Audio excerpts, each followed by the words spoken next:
madaxweynaha waddanka Mareykanka Donald Trump ayaa markii ugu horeysay waxa uu tafaasiil ka bixiyay xaaladda marinka Hormuz waxana uu qiray in uusan waqti dheeraad ah oo ka baxsan labada toddobaad uusan siin doonin xabad joojinta uu la galay waddanka Iran waxana uu ku baaqay laba qodob oo kaliya inay Iran hadda u furan tahay barnaamijka ayaan ku faaqidi doonaa dhinaca kale wadamada Ruushka iyo Shiinaha waxa ay kulan ka yeesheen xaaladda gobolka bariga dhexe gaar ahaan colaadaha ka aloosan ee ka dhanka ah dowladda Iran wasiirka amuraha dibadda waddanka Ruushka waxa uu leeyahay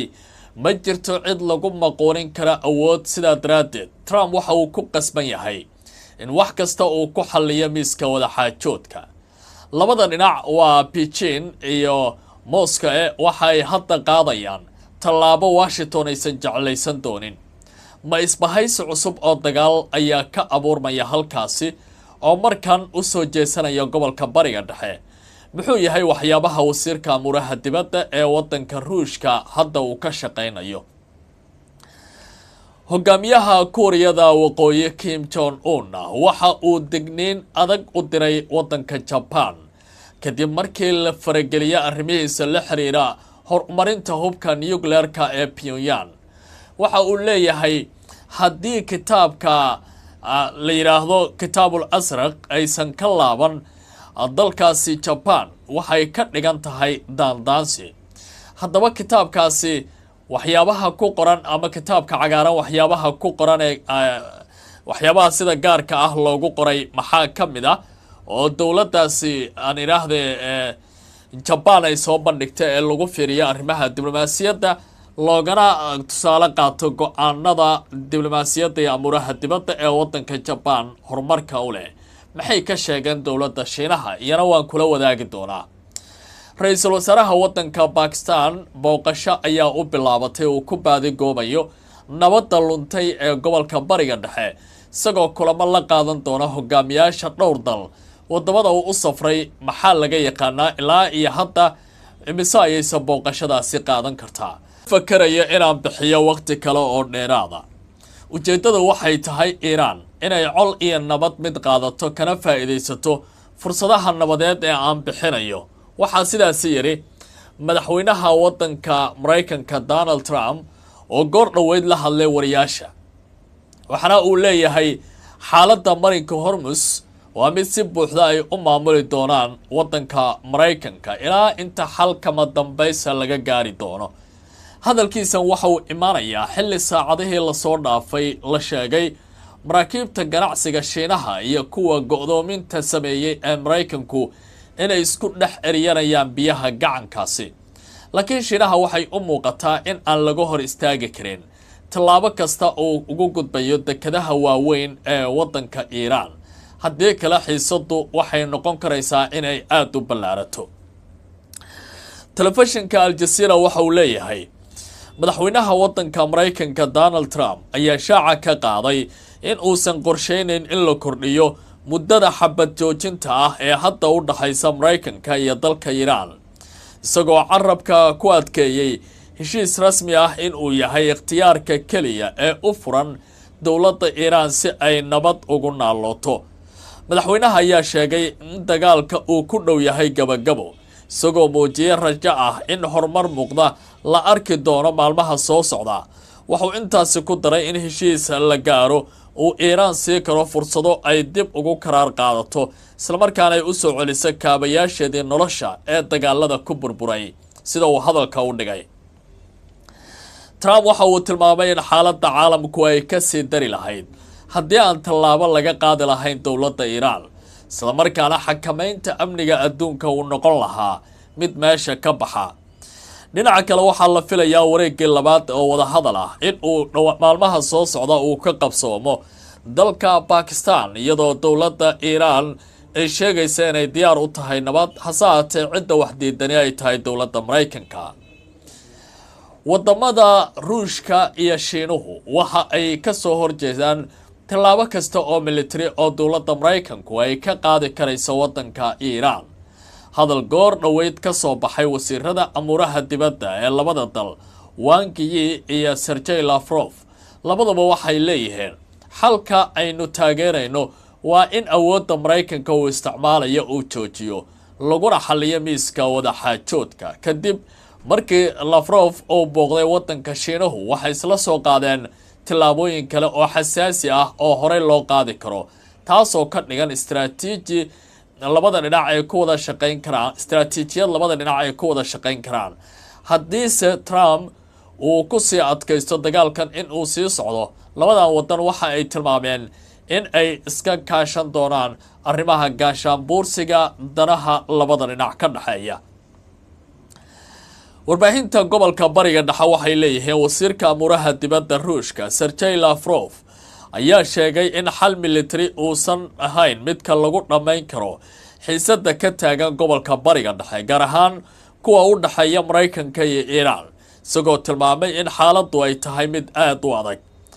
Lavrov oo booqasho ku jooga Shiinaha ayaa xusay in isku day kasta oo lagu xallinayo khilaafka iyadoo la adeegsanayo awood military uu fashilmi doono isla markaana loo baahan yahay in miiska wada xaajoodka iyo xalalka diblomaasiyadda la raadiyo dhankiisa wasiirka amuraha dibadda ee Shiinaha Wang Yi ayaa ka digay in xaaladda caalamku ay sii xumaan karayso isagoo tilmaamay in nidaamka caalamiga ah uu wajahayo isbedel halis ah iyo saameyn waxa uu ugu yeeray hogaaminta halka dhinac u raran ee Mareykanku uu sidoo doona ka yeelanayo labadan mas'uul ayaa kulankooda uu ka dhacay magaalada Beijing waxay kaga hadleen arrimo dhowr ah oo ay ka mid yihiin xiisadda Mareykanka iyo Iran dagaalka Ukraine iyo Ruushka iyo iskaashiga istiraatiijiyadeed ee u dhaxeeya labadan qaran ee muhiimka ah oo hadda gacan saarka leh oo si weyn doonaya inay isku bahaystaan dalka Ruushku waxay sidoo kale tilmaameen in Lavrov uu sheegay in wadankiisu uu diyaar u yahay in uu bixiyo baahida tamareed ee sii kordhaysa ee wadanka Shiinaha iyo dalalka kale gaar ahaan iyadoo ay saameyn ku yeelatay baa layiri dagaalka gobolka bariga dhexe ka aloosan waxa uu tilmaamay in Ruushka uu awood u leeyahay inuu si buuxda u daboolo yaraanta ka dhalatay sahayda tamarta ee adduunka gaar ahaan wadanka Shiinaha ee warshadaha waaweyn isla markaana uu diyaar u yahay in uu la shaqeeyo dalalka daneynaya iskaashi dhaqaale iyo mid tamareed ee wadankiisa uu yeelanayo booqashadan iyo waliba hadalkan xasaasiga ah waxa uu ku soo aadayaa iyadoo la filayo dhowaan madaxweynaha wadanka Ruushka Vladimir Putin in uu gaaro wadanka Shiinaha halkaasna uu kula kulmo madaxweynaha wadankaasi Shiinaha Xi oo ay ka wada hadlaan iskaashiga gaarka ah iyo cilaaqaadka istiraatiijiyadeed ee ka dhaxeeya Beijing iyo Moscow agaasimaha hay'adda tamarta adduunka ee tamarta atomikada adduunka ee la yiraahdo IAEA Rafael Grossi ayaa waxa uu tilmaamay in loo baahan yahay in si gaar ah kormeer loogu sameeyo arrinta la xiriirta nuclearka wadanka Iran isla markaana laga gaabsado tallaabooyin kasta oo military oo halis gelinaya in arrimahani ay shaqeeyaan Grossi ayaa ku tilmaamay in laga maarmaan ay tahay in la helo habab cad oo lagu xaqiijinayo howlaha nuclearka Iran si loo hubiyo heshiis kasta in uu noqdo mid lagu kalsoonaan karo isla markaana si buuxda loo fuliyo waxa uu tilmaamayaa in hay'adiisa kaalin muhiim ah laga siiyo kulamada la filayo in ay yeeshaan labada dhinac oo Mareykanka iyo waliba dawladda Iran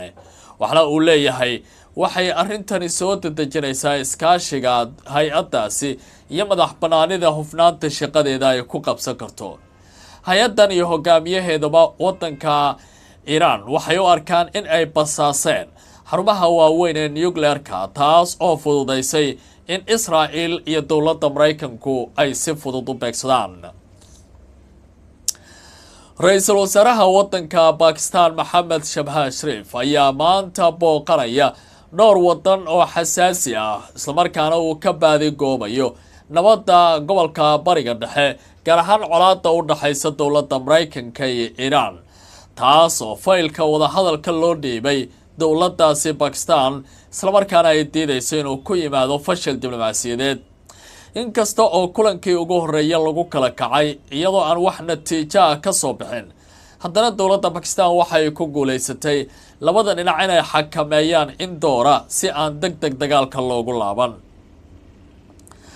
wasaaradda amuraha dibadda ee Pakistan ayaa ku dhawaaqday in ra'iisul wasaare Mohammad Shahbaz Sharif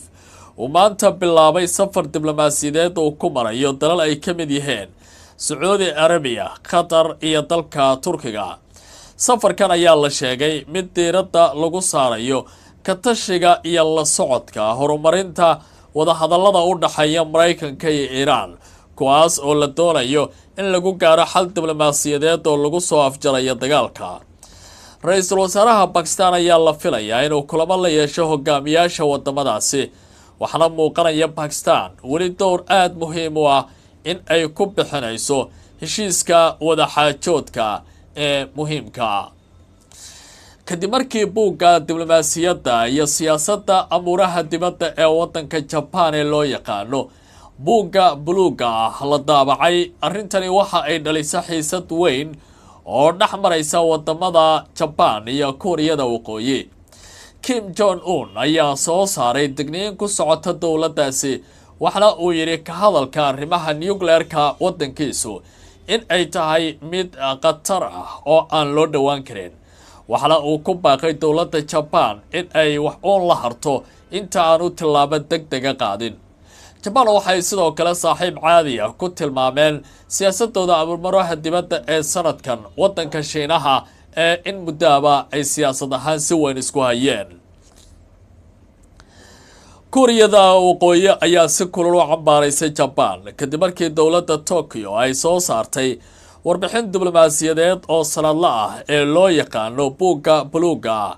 taas oo dib u xaqiijisay diidmada Japan ee barnaamijka nuclear-ka ee Pyongyang. bayaan ay soo saartay wasaaradda amuraha dibadda ee Kuuriyada Waqooyi ayaa lagu sheegay in tallaabada Japan ay tahay kicin halis ah oo ka dhana madaxbannaanida iyo amniga dalkaasi. Pyongyang ayaa waxay ku adkeysanaysaa horumarinta awoodeeda difaac inay tahay xuquuq sharci ah oo aanay cidi kala tashan doonin. warbixinta Japan waxaa sidoo kale ay muujisay walaaca ku saabsan horumarinta hubka nuclear-ka ee Kuuriyada Waqooyi, iyadoo ku celisay baaq ku aadan joojinta barnaamijkaasi. sidoo kale Tokyo ayaa walaac ka muujisay warar sheegaya in Kuuriyada Waqooyi ay taageero militari siinayso Ruushka, gaar ahaan dagaalka lagu hoobtay ee ka soconaya Ukraine, taas oo sii horisay xiisadda gobolkaasi ka taagan. dhinaca kale, warbixinta buugga buluuga ayaa tilmaamaysa isbeddel ku yimi qiimeynta Japan iyo Shiinaha kadib markii ugu horeysay muddo 10 sannadood ah hoos loo dhigay heerka muhiimadda Beijing ee halista laguna qeexay diris muhiima halkii ay ka ahaan lahayd mid ka mid ah kuwa ugu halista badan ee dariska la wadankaasi Japan. arrintan ayaa muujinaysa in kusimaha si xumaashiyaha xiriirka Japan iyo Shiinuhu uu hoos u dhacay, halka Kuuriyada Waqooyi iminka loo arkayo halista ugu weyn ee wadanka Japan.